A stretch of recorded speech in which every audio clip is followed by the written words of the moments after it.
Good morning, Gillinor. Or afternoon, or evening, or wherever you are. I'm your host, Artie Ops. And I'm your other host, Traylon. And welcome to the third ever episode of the RNG show.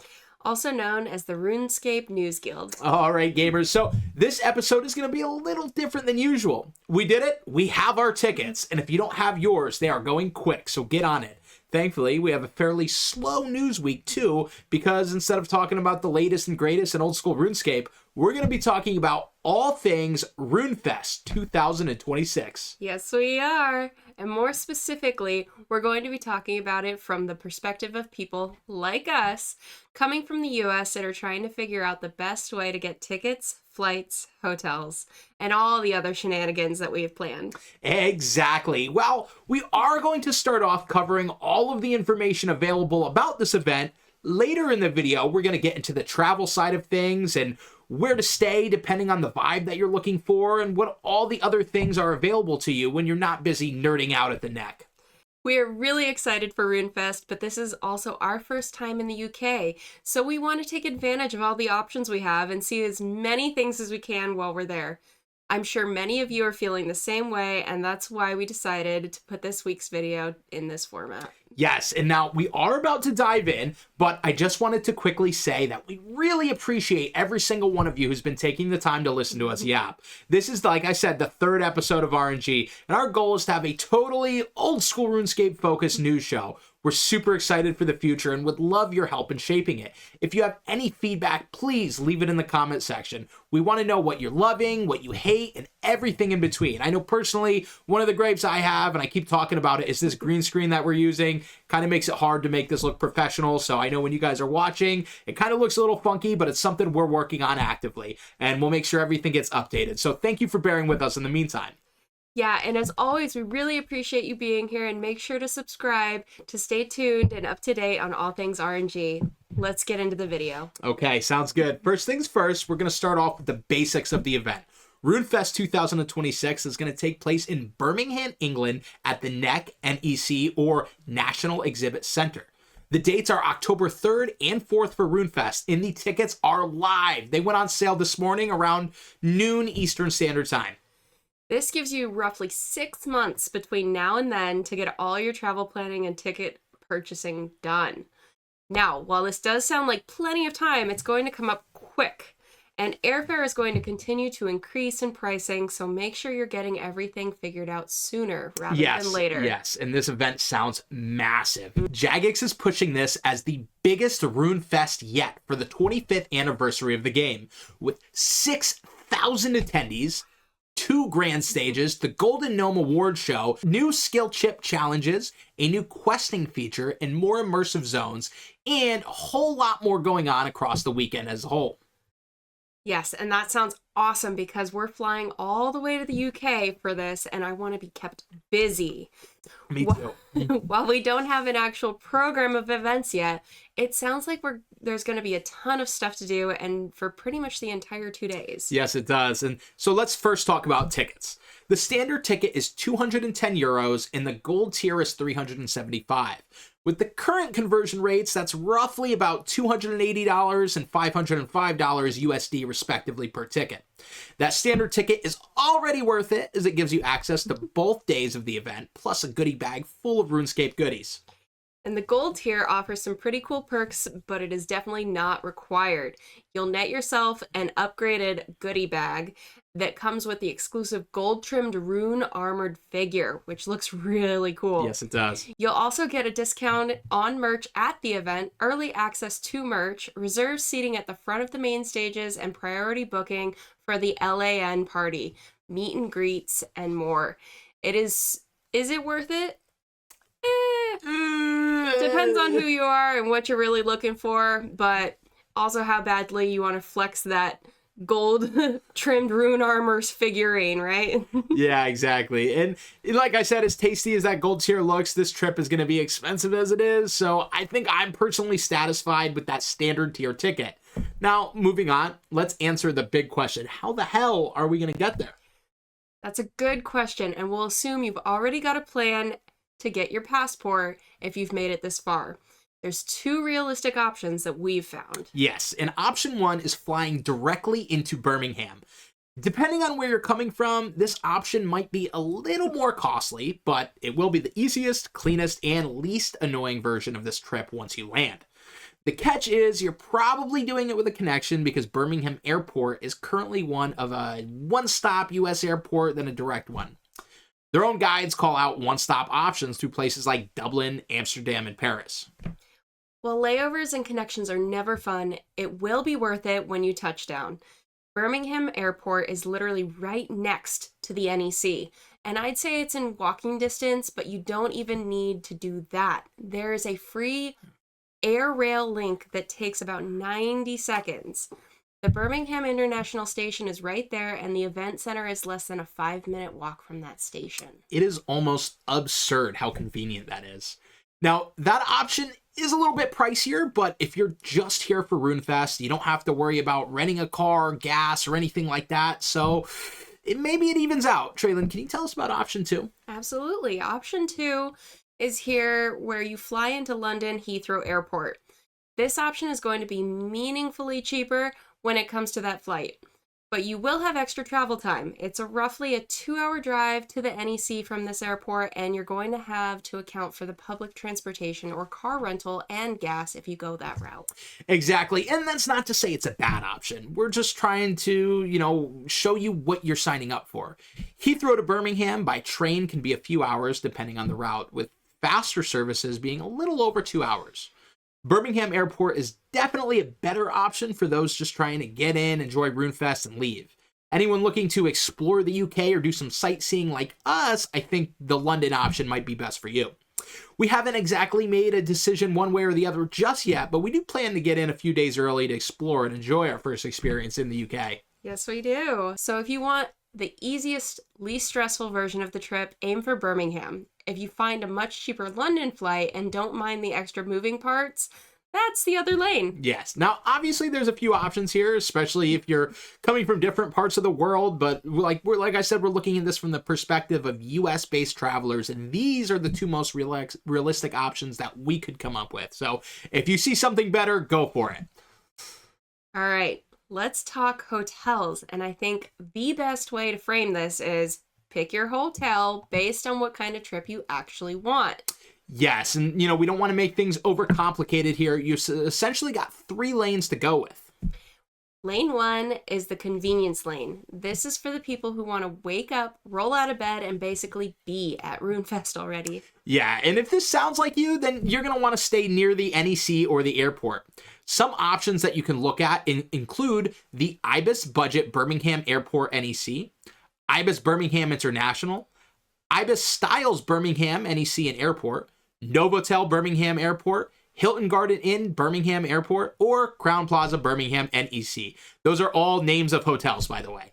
I know it sounds a little confusing, but each of those hotels are ones that are very close to the area, and current public listings that we found for near-term dates are as low as $70 per night and range as high as about $150. This is all in USD, depending on the property and the date itself. Book sooner than later, though, because as the RuneFest weekend could absolutely see these prices shoot up, considering the expectation of 6,000 people for this event. Absolutely, and this will be the easiest option with the least amount of drama and is probably the right answer for you if RuneFest is the only thing you care about during this trip. Yes, exactly. And now we'll move on to lane 2, which is what I'd call like the nicer option, but without too much hassle. So it's not like super high end, but... And this is where stuff like the Genting Hotel or the Hilton Birmingham Metropole start to make a lot of sense.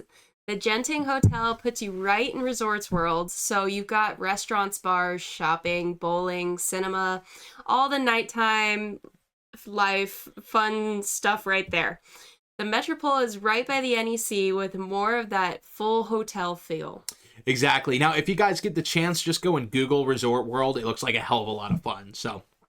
these are all good options to look at if you want that trip to feel like a real getaway or a vacation and a little less like I'm here to eat, sleep, and breathe RuneScape. Lane 3 is going to be for those looking to splurge a little. This option is looking at the city center. Yes, and now we're not necessarily talking about high-end here either, but these options are going to have a stronger focus on the nightlife and post-RuneFest fun, so this is going to be a little bit further away from the NEC. If you want bars, restaurants, city energy, and a little more weekend trip in the mix, stay in Birmingham City Center and just train to the NEC. The NEC says city center is about 10 minutes away by train, so it's not like you're choosing between fun and practicality here. Yeah, I'm looking forward to the bars in the UK. Of course you are. Some current examples that we have seen are places like Ibis Styles Birmingham Center, Novotel Birmingham Center, and Radisson Blue Birmingham. And the public listings we saw were roughly as low as like $80 a night for some of the sketchier ones, to be honest, but they go up higher than, above $200 a night. Again, it depends on the hotel itself and the date. These are obviously, of course, sample listings, like I said, not specific RuneFest weekend guarantees. So the sooner you get in, the better. Yes. So if we were simplifying this all the way down, if RuneFest is the whole trip, stay by the NEC. If you want a nicer, easy mode trip, stay at Genting or the Metropole. If you want RuneFest plus a proper Birmingham weekend, stay around City Center and train in. Exactly. So, all right, gamers, RuneFest does end at 8 p.m. each day. Just keep that in mind. And if you're anything like us, this is going to be the first time in a long time that we will not have our kids with us. So we'll be up a little bit later than that. The next question is, what do you do when you're not at RuneFest? Oh, true. Well, we can eat, drink some more, and regret how much we've spent so far. Do it all again, and the usual? Yeah, exactly. Sounds good to me. All right, so that is very correct. First off, the NEC and like I said, the Resorts World side is not exactly a dead zone. The RuneFest FAQ says there will be lots of food stalls, cafes, and bars at the event itself, and you can also bring your own food and drink as long as it's not alcohol. Which is actually super nice because that means you can save a little money if you want and not feel trapped into buying every single meal on site. Yes, exactly. And, I'm bringing my own food if all they have at the stalls is peas and gravy. It is the UK. So you got a bunch of easy options without needing to run downtown. Resorts World officially lists stuff like Five Guys, Nando's, Vietnamese Street Kitchen, Dave's Hot Chicken, and the Sky Bar, and many other things. That's a pretty solid lineup Yes, there. It does. So if you're staying near the venue, and you will most likely be starving now, if you want to go and get out and do Birmingham things, there are 3 easy zones to remember. Brindley Place, Broad Street, and Digbeth. I know, I sound like a local already, right? Brindley Place is probably the prettiest answer. You're going to have canal side drinks, restaurants, a little more polish, a little more date night vibe. So guys, fellas, if you're bringing your ladies like I am, this is the spot to go. Visit Birmingham calls out around 30 restaurants and bars in that area, and places like Simise or Bank Birmingham are the kind of spots that I'd personally take a look at first. Broad Street is going to be the louder answer. This is more, we are going out. Bars, clubs, comedy, louder energy, all that stuff. Yeah, so after Canal Side, that's where we'll be. And finally, Digbeth is going to be like your cool answer. This is going to have more of the creative quarter vibes, quirkier bars and food spots, hipster energy there, a little more like street food adjacent stuff. All of these are really good options for those not trying to do like the obvious touristy thing. All right, guys, plenty of options here, and it really depends on the kind of trip that you want.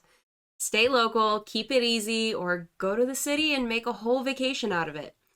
That's what PTO is for, isn't it? Yes, it is. Yes, it is. Okay, well, before we wrap up, let's just rapid fire a few quick practical tips for anybody listening that doesn't actually do much traveling. As I've said before, we've never been to the UK, but I know I personally have been to more than 20 countries during my time in the military, so I know a thing or two about a thing or two. Yeah, and once we get past that RuneFest hype, the next step is making sure you don't screw yourself over with the triple P. The triple P. Piss. Poor planning. All right, and if you like acronyms, we are also going to KISS. KISS! Which means keep it stupid simple. I prefer keep it simple, stupid. Okay, all right. First things first, make sure the obvious stuff is handled early. Passport, flight, hotel, ticket, how you're getting to and from the airport, where you're staying. And the more of that you lock in early, the less dumb decisions you have to make while jet lagged and confused. Yes, international travel gets really annoying really fast when you're trying to figure out basic stuff on pretty much no sleep with that airport brain. Also, do not overpack. This is one of the easiest mistakes that people make. Bring clothes that you can actually wear comfortably, good walking shoes, all your chargers, maybe a portable battery pack, basic toiletries, medicine if you need them, and whatever important documents you have, like your passport, that you don't want to be scrambling for later. You do not need your whole house. We don't need a solo Cox gear inventory just for a few days. You guys will be okay. We also understand some of you are going to want to bring things for RuneFest specifically for cosplay and such. So we get that. And keep it safe, too. Another good rule of thumb is build a little wiggle room into your time and plans.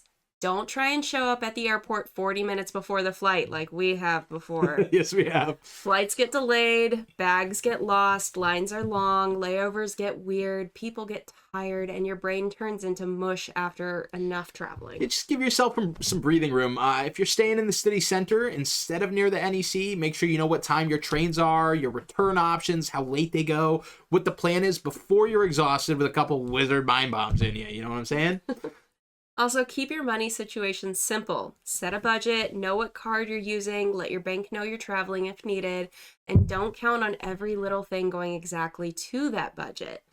Trips like this always have random expenses that sneak up on you, so you have to have some emergency cash. Yes, and it does add up quick. And one last thing, that this event actually looks really easy once you get there and understand the layout. The venue is so close to the airport. When I pulled it up on Google Maps, I couldn't believe it. It's right there. It's close to the station. There are a lot of nearby hotel options. And so I know we covered a lot today, but the goal here is not to make you more stressed. Yes, we hope that this guide helps you to make the trip smoother, more affordable, and way less chaotic than it needs to be. Okay, guys. Well, I think that's going to do it for this one. We covered all of the major RuneFest 2026 details, the ticket information, some of the best travel lanes for those coming in from the U.S., and other options too, where to stay depending on the kind of trip that you want to make this, and a few solid food, nightlife, and travel tips to help make this whole thing easier. And this one did end up being a pretty lengthy video, so we're going to skip Community Showcase this week and keep the focus on the trip planning. Make sure you jump in our Discord, though, so you can keep up with us and submit all the cool things you guys are working on. Link is in the description below. Yes, it is. And so with that Discord, I also have a brand new section on there for RuneFest specifically, so you guys can talk about any travel plans, tips that you have, or trying to do some meetups, stuff like that, find a crew, all there in the Discord. So we're really hoping that this has helped make RuneFest feel a little more real, a little less overwhelming, and maybe give you a better idea of how you actually want to make your trip plan. I think it'd be great to meet up with some people. That would be awesome. Yeah, so if this video did help you, please make sure that you like the video and subscribe to the channel. Also, did you lock on some tickets? What do your travel plans look like? Drop a comment letting us know what you're planning and what your strategy is looking like. Yeah, we want to hear about it. And also, for those of you who have been to RuneFest before, did we miss anything? We want to hear the other tips and tricks that you've got. But other than that, guys, that about wraps it up. Thank you for dropping in and checking out our video. Once again, I'm Artie Ops. And I'm Traylon. And this has been the RNG Show. See you guys soon. Bye for now.